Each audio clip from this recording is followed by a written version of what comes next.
Yay, another Star Wars show. Not gonna lie, kinda Star Warsed out.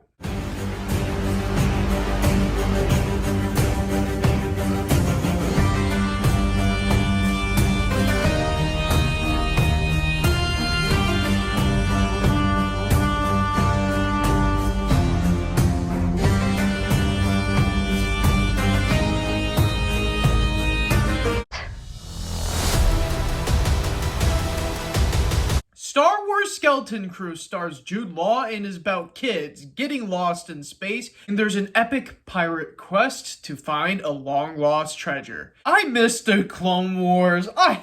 As far as Star Wars shows go lately, the animation department, for the most part, has been knocking it out of the park. The live-action department, recently, has not been that good.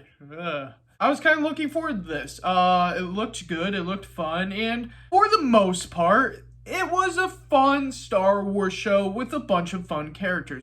Jude Law does a great performance as a pirate, and he has secrets up his sleeves as well. My boy Neil, he's the standout for me. That man, he's the OG throughout this show. So do all the other kids. They bring their A game throughout this show, and I really appreciate that. Besides that, honestly, this show doesn't add much to the overall Star Wars universe. I thought it pushed the story along, which is what Ahsoka and The Mandalorian and all those new Disney Plus Republic era shows are bringing to the table.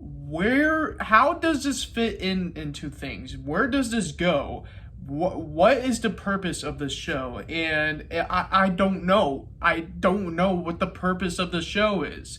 Yeah, it's a standalone fun Star Wars adventure, but for me, it just doesn't feel like Star Wars at times. Too much real-world realism in this show that takes me out of it. I watch Star Wars to put me in another universe. Last episode, I straight up got a War of the Worlds vibe.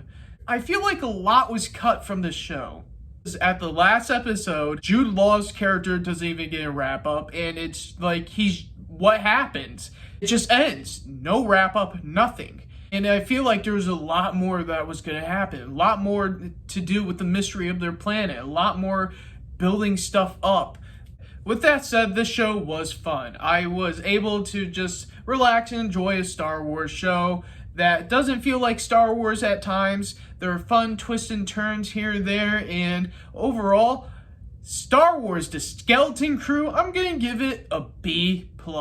Yeah, I don't know. I'm kind of down the middle of this show. On one hand, it's fun, it's standalone, it's enjoyable. On the other hand, I wanted to push the universe forward. It takes place in the time where Thrawn's return. It takes place when the Empire is scattered to the far reaches and is trying to become the First Order. And there's so much going on, and I feel like could have done stuff to set up the future for what's coming on, but it doesn't really do that much, which is what it is. But what are your guys' thoughts in the comments down below? That's all for this time. Punch out a like button, face like boss. See you guys in the next show. Bye bye.